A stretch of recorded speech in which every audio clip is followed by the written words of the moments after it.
Hey everyone, welcome to Reference Roundtable. My name is Sarah and we have the whole gang here today. Michael and Lacey are with me and we have an episode that we've never done before today. So we are talking all about book donations. So some of you may have donated books to us in the past, or you go to our annual book sale. And we kind of want to just give you some more details about how it all works. And we have some kind of interesting and cool finds to show you. Just an array of things all about our book donations and media. We get all kinds of things donated to us. It's more exciting than it sounds. Yeah. So there's a lot that goes into it, and it benefits the library greatly. So we just thought we'd come on and give us thanks. And I know the answer, but in case anyone watching doesn't, where do all the donations go? What do we do with them? It depends. That's what we're talking about today. I can't wait to find out. Right. So, all right. So let's start with the basics, right? Yep. Lacey, do you want to talk about where we can find guidelines? Yeah. So they're obviously start at the Sioux City's website, siouxcitylibrary.org. And underneath, and I should have looked and I'm spacing out, I think it's like About Us. It's the one on the very end. And it's all the information of the library, like on the far right of the menu bar. Under that, it kind of gives like all the options about our different locations and things like that. And it's called like books and media donations. And if you click on that, it has like everything. It has like where you can bring it, what we accept, what we don't accept. It's very thorough. So it's very helpful if you have tons of stuff and you're like, I don't know if they'll take this. It's very good for that. Yeah, probably a good thing to read before you even start going through the books. It'll help you, sort it. Yeah. Right. Right. Yeah. And it's a big one to note is that we only take the donations here downtown just because we have the most room, we have the most staff to help, and luckily we get so many donations. That's part of it, right? Like we physically don't have the staff or infrastructure to pick them up elsewhere. So yeah, bring them downtown. We have a garage with a loading dock right there, so you're not carrying books a bunch of places. You can usually, if you call, if you have a bunch, we like you to call ahead, and then we know you're coming, and a maintenance person can go out and help you unload everything. We try to make it as easy as possible to get those books off your hands. And another good thing to know is especially if you're bringing a lot of stuff, put it in like boxes, that you like get from the grocery store or something like that, because we're not able to get your boxes back. You know what I mean? We don't like unload them and call you 3 days later to pick up your boxes. Yeah. So I always tell people that, or sometimes people will bring like old totes that like maybe they don't care about, they'll fill that with the book. So that's just something good to know. Yeah, exactly. So. Oh, we already have a question. Oh. Yes. Dogma says the website says there are drop-offs at Hy-Vee and Fairway. Is that no longer true? And I know I haven't been to a Fairway in a while, but I very recently at Hy-Vee, and I know the Hy-Vee on Hamilton still has one.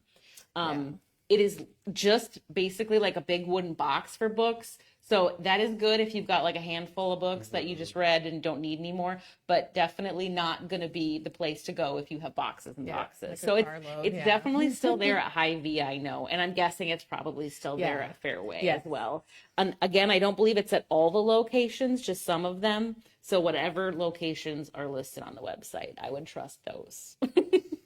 Yes. So what are some things we don't take? Textbooks. That's a big one. And it's counterintuitive to a lot of people because I think a lot of us remember how expensive textbooks are to purchase. And so we think they have this value to them. And in a sense they do, but they become out of date so quickly. Yes. I mean, it's really a calendar year for most textbooks, and then there's a new edition. So it's just not sustainable to add things like that to our collection. It's also not really the purpose of a public library to have academic textbooks like that. That's more of an academic library that you'd find over at Morningside University or Briarcliff. Textbooks are so expensive that we also just don't buy new ones ourselves. Like that's not a regular part of our collection, Yep. so it's another reason Right. we don't add them from donations because it's not something that we order Right. anyway. And it would be hard to gauge which ones, like what's going to take precedent over another subject or something. Right. So, well, like, yeah, we can. And to stay on top of things that are like really serious, right? Like a nursing textbook, if that's out of date, that could be not a good thing, right? So Right. the professors and the people who assign coursework, they're the ones who stay on top of what textbooks are the ones to be using. That's kind of outside the purvey of a public Yeah. library. Yeah. They're also kind of big. Yeah. That's the other thing. We don't have space. Yeah, for most and they just textbooks. like that just goes along with like if we don't add them to the collection, they go to the annual Friends book sale and people don't buy them. Right, yeah. People So, don't buy the textbooks No. either. The And other No, I was just saying, another thing we don't take is magazines. Mhm. Unfortunately, they don't really maintain their monetary value. right. So I think they used to, take a little bit and try and sell them, and they just ended up not being sold. Right. So they just stopped taking them because we didn't want to waste our Yeah. time and space trying to store them. That's what I was gonna say. Is that like magazines? That's the reason why with those too, because Yeah. So if you have things like that, I know like magazines, obviously you can recycle them, but if you're like, oh, these are really good, you could check with the schools because I know there's like art teachers and teachers that will take old magazines for collages and projects and things. yeah, For sure. art So, departments Yes. are like my favorite place to leave magazines like that. Yeah. Or like a retirement community or like a senior center that has a library that's only donations. They might be more interested in periodicals like that. The other place I like to leave my magazines are little free libraries. If you're not familiar with the little free library program, once you know about them, you kind of notice them everywhere. They're those little cabinets people put in front of their homes with books that are free to take, and then people can leave books. You can leave magazines in those as well. So if I have a stack of magazines that I think somebody could still enjoy, I try to find like a little free library and leave those there. And if you search little free library, I think it's littlefreelibrary.org. How many more times can I say little free library? You can get maps of where they're located, Yeah. including in Sioux City. So you can see where those are all at. And that's a great place, I think, to leave magazines. yeah, I honestly don't know. Textbooks, I They're don't. tough. Yeah. Textbooks, you're the only place you're probably going to be able to resell a textbook or rehome a textbook to somebody who's actually going to use it is at your university bookstore, unfortunately, when they do the buybacks. Wow. Just because their utility for how expensive they are really fades quickly. Yes, for sure. So we've kind of touched on this, but after we get the donations, we have a whole process for sorting, and then how would you say, we evaluate them to see if it's something that we want to add to our collection first. And Yeah, we look at things like the condition and and age, because like just because it's an older book doesn't mean we wouldn't want to add it. Right. But perhaps like, oh, we would love to add this book, but the condition's kind of terrible and it looks like somebody's dog maybe chewed on it. Probably not going to add the chewed book to the collection, even if we'd like to, even if it would be a great addition. So we look at a lot of things like that. An example, kind of like piggybacking off what you were just saying about adding like condition and when the books come out. I can remember not too long ago, somebody donated a bunch of classic novels, classic works that were in really good condition. So these were older titles, right? Like books that had been published a long time ago. But the condition was so nice, and a lot of these were classics that we were maybe missing. So the things like that enable us to fill holes in our collection if they're in good condition and it's something that we need in the collection. But it is good to know, I think, just for transparency's sake, that when you're dropping stuff off to donate to the public library, it is not a guarantee that it will be added to the collection. And people have really good intentions, and I hope I don't offend anyone, but there's people who, like, when they donate their collection of books to the library, think that will automatically go into the library's collection and that they bequeath their books to the general public, which is a noble thing to want to do, of course. But that's just not the case. And there's just a variety of reasons for that. If we let everybody donate what they wanted in the collection would start to look we wouldn't have any space. very strange. It would be overflowing, and it wouldn't be balanced. There's just a variety of reasons, none of which are personal, mind you. Right.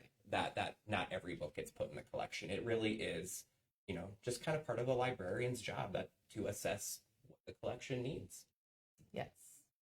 But if we don't add them to the collection, then a lot of you probably know about the big annual book sale that we have every spring, put on by our friends of the Sioux City Public Library, and it's a board, I would say, like a volunteer organization that puts that on, and we have volunteers that come and sort the books into the categories and box them all up and store them throughout the year to get ready for that sale. So, and these are like thousands and thousands of boxes of books. They do so much work. I'm sure if you've ever been to the book sale, you've seen the stacks and the piles. I hope you've been to the book sale, if not, because it truly is a year's work for that, like couple weeks that they are actually putting that sale on. So they put a lot into it, and we really appreciate what the Friends of the Sioux City Public Library do with this book sale, because the money they earn from that is what we're able to then use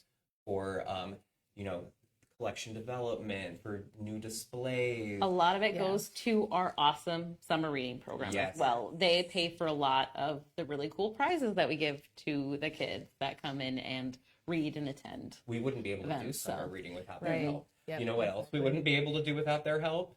I'm pretty sure the setup we have in here. Yes. You can't see much of it, but the lighting, the camera, all the microphones, all of the tech that we're using now with this new setup was purchased by the Friends of the book sale. Right. So you can feel really good when you donate a book to the library and then we use it in the sale because you've like double donated there. Right. Yep. It's critical. It really is. So we're lucky that we have people donating year round and that we have folks who are volunteering to take on those donations. Yeah. So luckily we don't add everything to the collection because then we can sell the books and it benefits the library just. Well, and there are some things that we don't have in the collection, like vinyl records with music, but we do have vinyl records at the book sale. That is a very popular collection that people purchase at the book sale.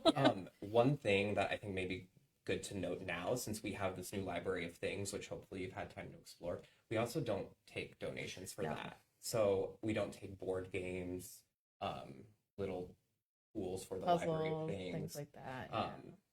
Once again, logistical reasons. If you think it through long enough, you'll probably see the reasons. Yeah. Well, I think we should look at some of the cool things we brought. We went in and collected some things that, I don't know, just a wide variety of things. I think most, if not all of them, have come in this week. Yes. I mean, I think they're all things that have been very recently donated. Yeah, that could be. I did grab a couple local history things, and I'll talk about them. Go ahead. Show us something. Okay. Well, this looks about my reading level. So this is a board book. Tells me someone maybe grew out of it. Maybe you have a little at home who is aged out of their board books, but you can pass them on to somebody else. This is Pika Flat Moo, written by Jay Garnett and illustrated by Joy Stewart-Wald. And it is a super cute Lift the Flaps board book. Kids love those. Yeah. They're so fun. So playful. So interactive. Yeah. Cool. Put that back. There you go. So even something like a board book. We'll take those. I'll just grab these local history ones now since it's me. These are great. We will take anything local, honestly, because sometimes they get, there's a limited run from the publisher. Like this book is a George Lindblade. It's called Clicks, and it has a collection of his photography throughout the years. And, it's a local book, so it may not be, published indefinitely. So whenever they put aside the local history books for me, I keep a little collection just down in my office so that if one of our copies gets damaged or not returned or something like that, then we have a backup. Yep. So anything that you have local, we love. It's really easy to reorder, like James Patterson books. But, like you said, limited run things, sometimes you can't get it anymore. Or if you can, you're going to have to pay, a used bookseller like $300. Yeah, exactly. So we love that. I love that anyway. We get this a lot too, the Sex Crime Panic book. We get a lot of copies of that, and I like to add those, especially more copies to check out and circulate. Is that where the yearbooks come from too? Yep. We love yearbooks. I love yearbooks because they're really hard to come by. So speaking of limited publishing runs, that's very limited. So those are always great donation ideas. This one is a very, very much an older title. This is A Little Women by Louisa May Alcott. and I'm going to say early 1900s for this. It's 1880. Ooh. It's actually in really pretty decent condition, but it is pulling a little bit at the spine, unsurprisingly, for something well over 100 years old. So like this is not something we would add to our collection. You know, it's just not sturdy. It's not going to hold up. But people love to collect old books. Yes. They're cool. Obviously, it's a very important title, and they look cool on your I bookshelf. was gonna say, even like a decor. This is like a decor idea, honestly. It's such a good example of something that is so cool and that I love seeing in the donations, but like we can't add it to the collection. We Right. still appreciate receiving them though, because like you were saying, this will sell at the book sale. There's a For little sure. woman fan who's gonna be so excited to find Very that. cool. Back to me. Yeah. This is a newer title in pretty good condition. It's Lucy Foley's The Midnight Feast, and it has these really cool bright green sprayed edges, which are so trendy at the moment. So I'm making up a story about this book. I don't know who donated it, but I know a lot of you are probably parts of book clubs. This looks like it could have been perhaps a book club book that somebody bought for their book discussion, finished, and they didn't want it anymore. That's fine. Bring it to the library. If you finished it in your book club and want to pass it on, this is a great place to do that. I have no idea if that's the story behind this or not, but I do know I almost sometimes I can tell like when a book club has finished a book, and a lot of them appear in the Oh. donations. So I bet. that's my little story for this one. The edges are really bright. That is cool. Cool. Okay, this one I just thought looked super cool. It's called Floyd Clymer's Historical Scrapbook Early Advertising. So it literally just has like old newspaper ads and things. And again, probably not something we're going to cool. add to our collection because it's just an older book, and I don't know how much people would check it out. But I would buy this for art projects.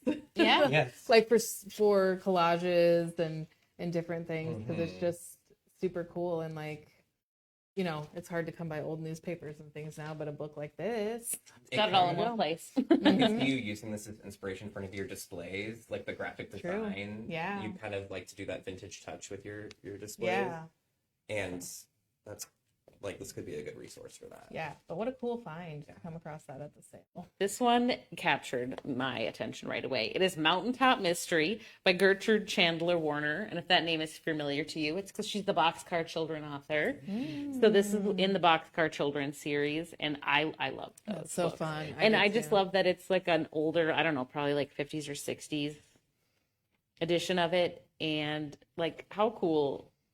They're like, I don't know. I'm a big hardcover book fan too for kids because I just think they like holding on to something like a little like tougher and more solid. And it's actually in phenomenal Really condition. is. So You'd hardly cool. know it was old. Yeah.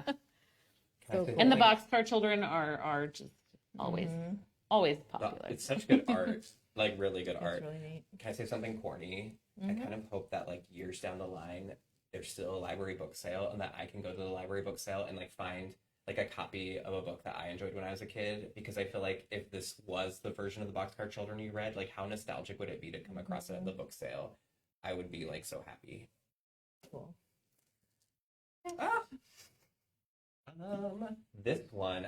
So I know in the past, like if we found something in the donations that was perhaps of value, there was another place, like maybe it was Yeah, I'm not sure. I'm not sure if that still happens, but a lot of it does still sneak through to the regular sale. We don't really check all of it, but this one, I have a sneaking suspicion could maybe be worth something. I have no idea. I don't know.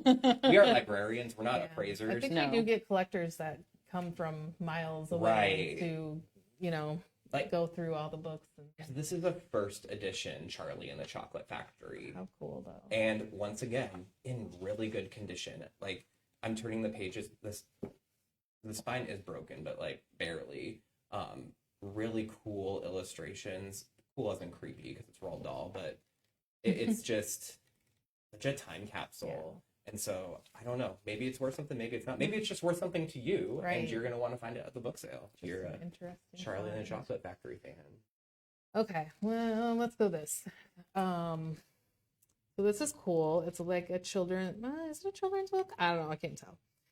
It's Suzette Seems LaFleche. like middle grade, I would say. Yeah, advocate for Native American rights. And we were looking at this earlier, and it, you know, it has like some labels on it. Sometimes you'll get that, and it was from the St. Augustine Indian Mission in Winnebago, Nebraska. So Must have been withdrawn it from was their withdrawn, library. and somebody had it in their personal collection, and now it's here at the library, and we'll probably go to the book sale. But it's really cool. It has lots of pictures in it, so A little bit of a local Yeah. history. yeah, exactly. There.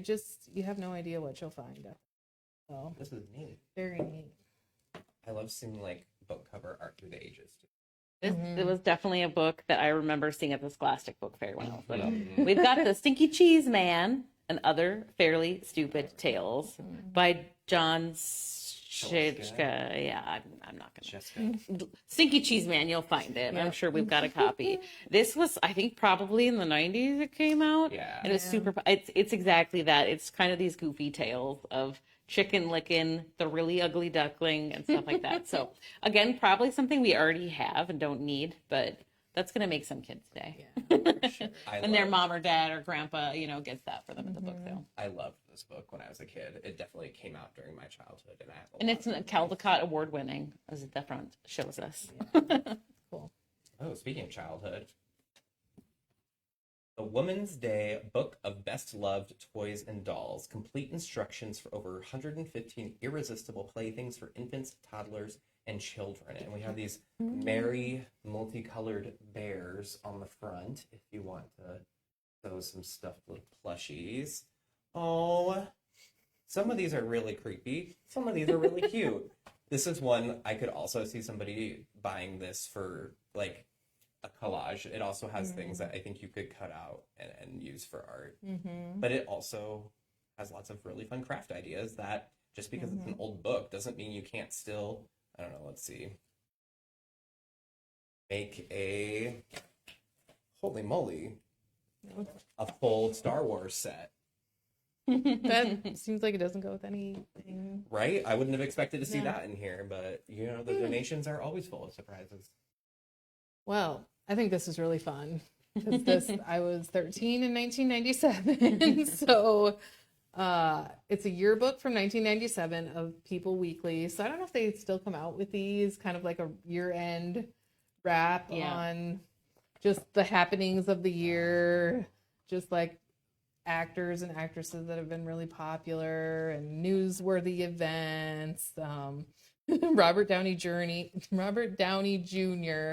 Oh no, getting in arrested. his not finer times, just different things. Oh, the Unabomber. So so it's just kind of like a year-end wrap-up, and There's a new TV show coming out about like Carolyn, the Kennedy boy. What's his name? The one who died in the Junior? plane crash. Yes, I think so. interesting. It's like kind So of yeah, fuzzy right now. so I think these are just fun to look at and just remember. Oh yeah, He's that's on the what was cover. happening. Yeah, Yeah. him and Carolyn Bessette Kennedy. Yes, Yeah. that's what I was trying to, That or who I was trying to. passed away in the plane crash. So yeah, And if that series is really popular, then this is going to get scooped up for sure. for Well, sure. I'm not going to pretend that this is really my jam, but it's still very cool looking. It's called The Theater, 3,000 Years of Drama, Acting, and Stagecraft by Sheldon Chaney. Definitely looks older, probably 50s or 60s or 29. Holy cow. Oh, no, I guess it's the fifth printing. So 1936. And it's exactly that. It sounds like a history of the theater, and it's quite a hefty tome and really pretty good condition for how old it is. And it has lots of like paintings and photos in it throughout the history of theater. So Yeah. Something Has like that's the dust impressive that jacket. I was about to say that. made they it through just World jacket. War II. Wow. We've got two left there. This one I recognize. Maybe I manifested my wish that I just had a few minutes ago, because I definitely think I checked this book out as a kid from my public library or my Maybe. school library, because I was obsessed with reading about like natural disasters for a while. This is the Reader's Digest, Great Disasters, Dramatic True Stories of Nature's Awesome Powers. And now that I'm seeing this, I definitely remember reading this in school. It was in my school library. It's exactly what it says it is. It's the kind of book that I would have like poured over during a summer afternoon as a kid. Maybe I was a little weird, but yeah, if you're into history and disasters, this one will be a great find for you. Cool. I don't want you to talk about this because I feel like you picked it. I do love this one. This book it's kind of like a board book, but crazier. It's got kind of hefty cardboard pages, and I'm not going to pretend that I speak German, but it's basically like a learn German like board book. Each page has like different things. Like this one has got a house, and so it has all of and it has these flaps that open so you can see inside the house, and then it gives you all of the things and tells you what they are in German. Like the sweater is Der Pullover, which I love. My favorite one though is the food. Das Brot there for the bread, and the pictures are really cool. I mean, it's almost like Where's Waldo style. Yeah. There's like a lot going on, and like I said, this is really to learn German. Yeah, Like so fun. when I saw that, I was like, well, I wouldn't have expected that to come into the donations. But how fun. I mean, even if you're an adult and you want to practice your German vocab, you don't have to be a kid. Just goes to show we get quite the variety Everything. of like everything. Yeah, every kind of book, every age, From the 1880s to today, that's Yep. not what we look at just as one little group of books. It's so the donations are so interesting to me. They are. So And there's one more way that you may be able to get your hands on a donation before the book sale for free. Oh yeah. So thank you for the segue. If you enjoyed doing the Sioux City Public Library's Library Bingo Challenge during summer reading, we've done that I think 2 years now for summer reading. Folks really like doing library bingo, and so we wanted to honor that, and we're going to keep going throughout the years. So library bingo is still going on. We will have new cards soon. I'm going to keep refreshing them periodically. But if you like doing that during the summer, please come back and do some more bingo cards.